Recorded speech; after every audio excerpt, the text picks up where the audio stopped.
Hi and welcome to the Studio Marco Primeau.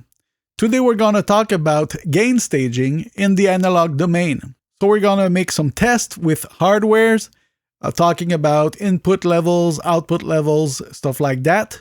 Before we start, I just want to tell you that I received a contact mic from Zeppelin Design Labs. I will do a video very soon about that. It's for acoustic guitar and other acoustic instruments. So that will be interesting. I'm also planning for the mixing exercise that you will be asked to participate. I'm still choosing a song. If you have any suggestion where to download and what song to download as raw file tracks, leave it in the comments. I think I found one, but maybe you have a better choice. So write down in the comments a link and the name of the song that you wish we could mix together. The idea won't be to win anything. It's going to be a mix exercise. So you mix it, I mix it. I do a video about my mixing, and then we compare our work, not to say if one is better than the other, but rather to exchange on the techniques and what kind of direction we took and why. So that will be fun to do. So let's go with gain staging with analog gears.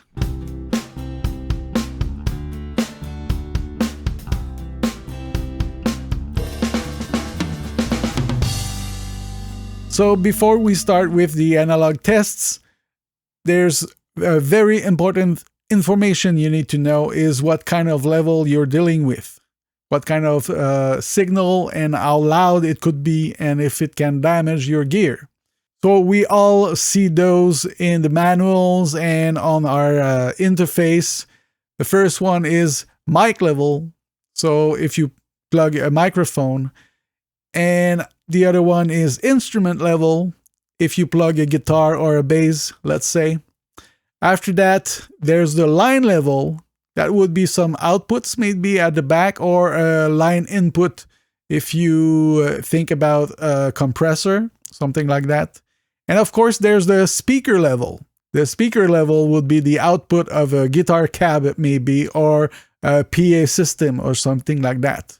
So of course you need to be careful. If you take the speaker level and plug it into a line input of your interface, you will damage your gear. The electricity coming out of a speaker level is very hot, and interfaces and maybe even a mixer can't deal with that kind of input. There is some tools that will accept speaker level signals, like torpedoes or stuff like that for emulating a cab, but usually mixers, interface, compressors, preamps, you never send that kind of level to them. The electricity will damage the unit. After that, if you are playing an instrument like a guitar maybe, if you want to plug that to a microphone input, then I suggest you use a DI. If your interface or your preamp does not have a DI input, you can buy one separately, like this one from Radial. There's a lot of different models. Some are active and need the power phantom, and others are passive. Usually, if you have a passive instrument, an active DI will be a better choice, and the other way around. If your instrument is active, using a passive DI would be a better choice, depending on the levels. And of course, those usually have some transformer in it, and they will eliminate a part of the signal noise. So that's a good thing. As for the connection, you have an XLR output to go to your preamp, the mic preamp, and on the other side you have an instrument input, and through that can go to your guitar cab. So that's also a good way to record a clean signal of your guitar and record the guitar cab as well at the same time.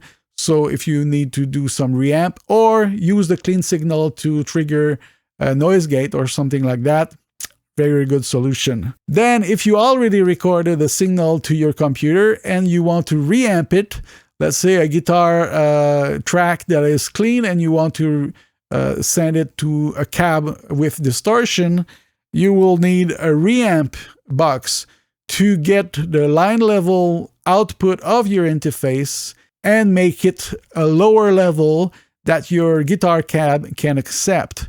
If you send the line level directly to the input of your cab, it will distort right away because the signal is hotter.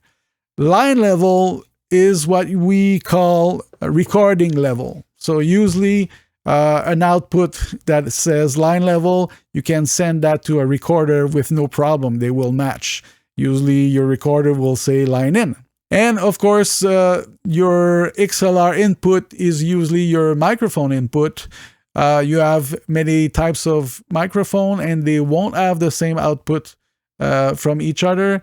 Usually a condenser will need less gain on your preamp than a dynamic mic, and even so less gain than a ribbon mic that needs a good preamp. It's not that you won't be able to record a dynamic mic or a ribbon with your preamp if it is not a high-end preamp. It is that if you push the gain way up to have the good level, an healthy level, then the preamp might exhibit a lot of noise. That's the difference. So now let's go with the tests. So the first test that we will do is gain staging within the same unit. If you have a preamp, a channel strip with a preamp and a compressor and maybe EQ and other stuff in the same rack space, then you need to be aware of multiple gain stage in the unit and know how to control them. Here I will push the unit very hard. Usually you won't want to do that unless you want special effect. But I want to show you what it does when you push it too far and it goes to distortion, so you have an idea what to avoid. So let's start. So to do this video today, since I can't have a singer in the studio right now, I decided to load a song. You have all the details in the description. And I did solo the lead vocal, and I'm doing a loop. Select and hit loop. And I'm going to redirect the audio to a software output, which is the reamp output that I set up in my RMA. And this is the software output right here. And I assigned it to a physical output. So software plays here, some volume to send it to the physical output. And this physical output is connected to my Universal Audio LA610. Then the audio will come back to this input, the LA610-1. And if I want you to hear the result, I should send this signal to the output that goes to OBS, which is this one that goes to OBS. So that's why I did put some level here. I also set a track to record the signal, and we can play back and analyze it. So it's right here. So I'm recording the LA610 here, and I did mute it so it won't make a loop, a feedback loop. So everything is ready. If I play just a tiny bit now. Sit down, sit back with your cheeks all flushed. So this is the signal coming from the LA610 that you hear. Now let me explain what is this LA610. It is a preamp including a tube mic preamp section and a compressor section. So within the preamp section, you have a gain. So this is the input gain. And you have a level, which is the output level. You also have some EQ settings if you want. Right now they are at 0. And in the second section, the level coming out of the tube preamp will go in the compressor, and you can push the reduction as you wish. And here you have the final level out of the unit. So within the same unit, you can adjust different levels. So your signal path have multiple gain stage within the same unit.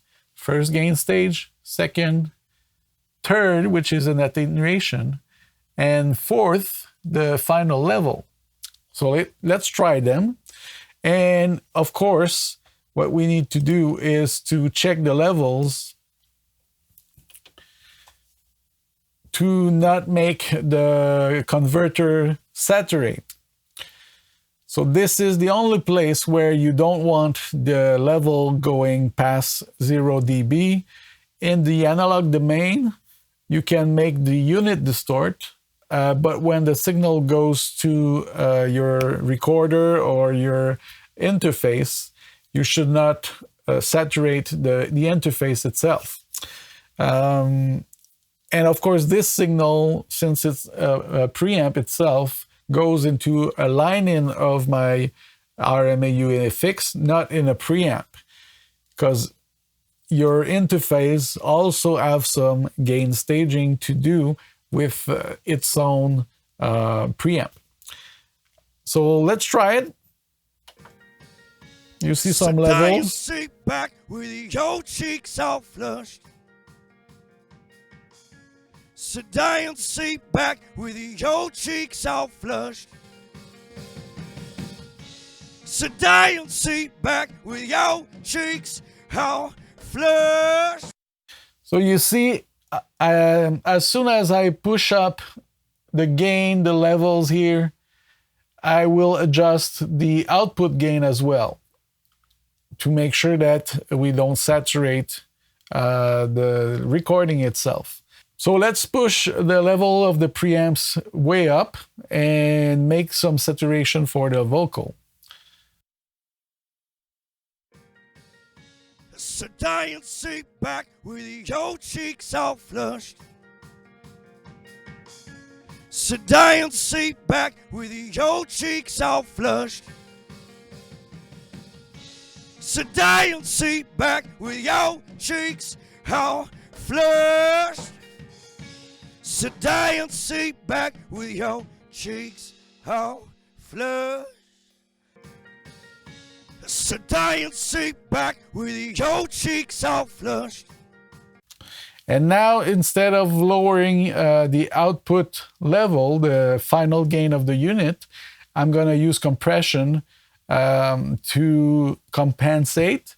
Of course, you already hear some bleeding from the microphone because the singer is in the same room of the band, and the compression will make this bleeding more obvious.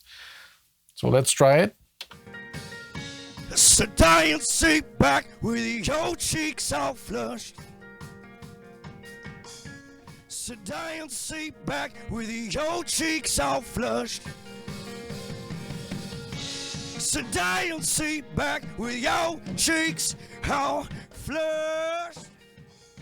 Sit down, sit back with your cheeks all flushed. Sit down, sit back with your cheeks all flushed. Sit down, sit back with your cheeks all flushed. Sit down, sit back with your cheeks. Since I'm repeating not to saturate the converters of your interface, I will do it and record the result. Sit down, sit back with your cheeks all flushed. Sit down, sit back with your cheeks all flushed. Sit down, sit back with your cheeks all flushed. Sit down, sit back with your cheeks all flushed. So die and sit back with your cheeks all flushed. So die and sit back with your cheeks all flushed. So die and sit back with your cheeks all flushed. So die and sit back with your cheeks all flushed. Okay, so you see the character of the distortion is very different when you overload the converter and when you overload an analog, in this instance, a tube analog unit.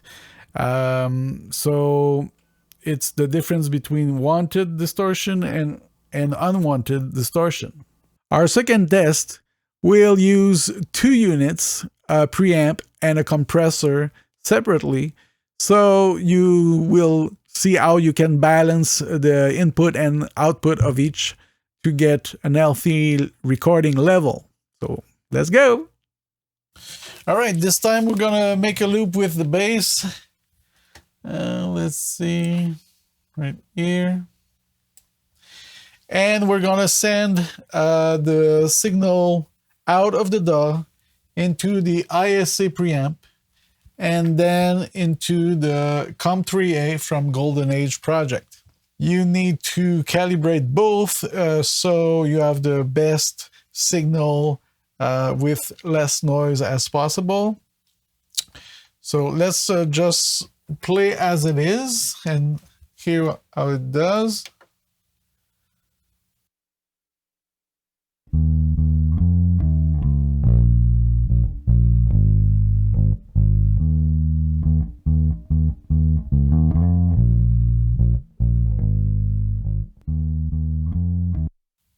Okay, let's pull up the mixer and check the level right here.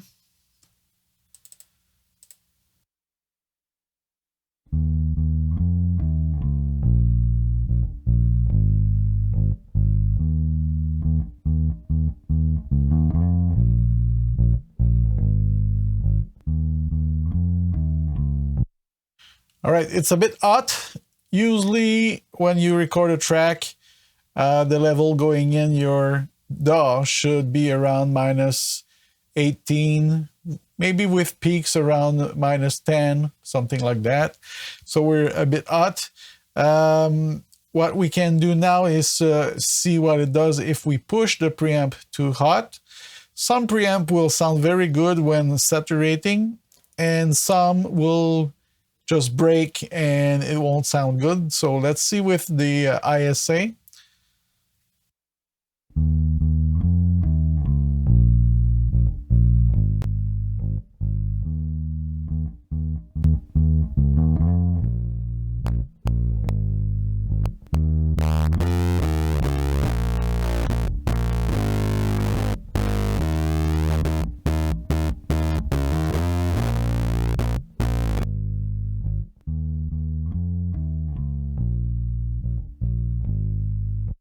It has a lot of high frequencies. It would depend on the content and the song if this fits or not. And now what we can check what happens if the input of the preamp is too low. Let's see.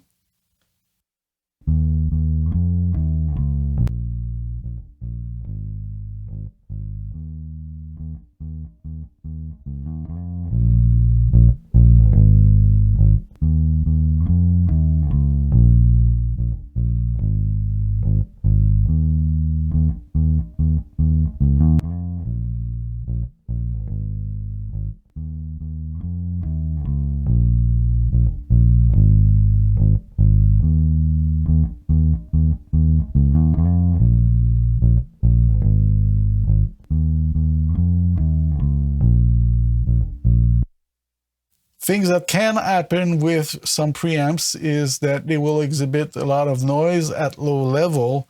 The Focusrite ISE is a very, very clean preamp, so we don't really hear a lot of noise. But of course, the COM3A can exhibit noise too. So let's try to go even lower.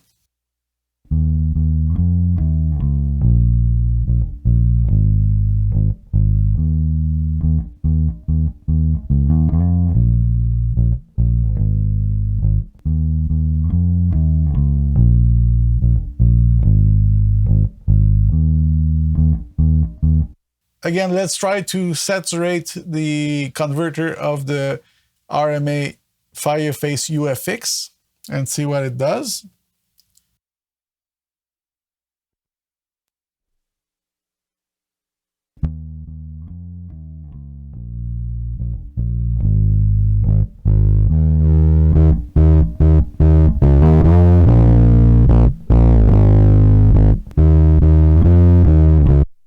If the signal goes to the compressor too hot, the compression can save you from overloading the converter.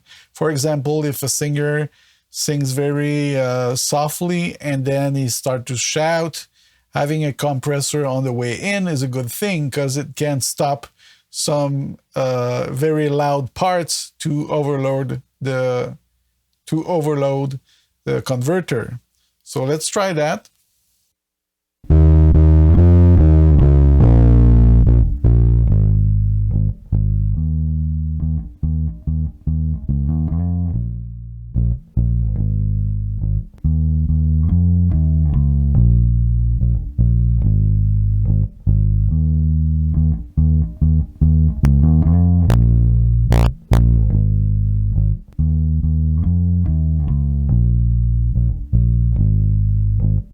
So that's it for this video. If you have any questions, put them in the comments. Don't forget to give me some suggestions on songs that we can mix together, songs with raw tracks available, of course, and free if it's possible. I don't want you to have to pay for this exercise of mixing. As always, if you did like the video, please click on the like button, consider subscribing, hit the bell to get notifications, put questions and comments and suggestions for future videos in the comments, and share my videos. It's always a great help.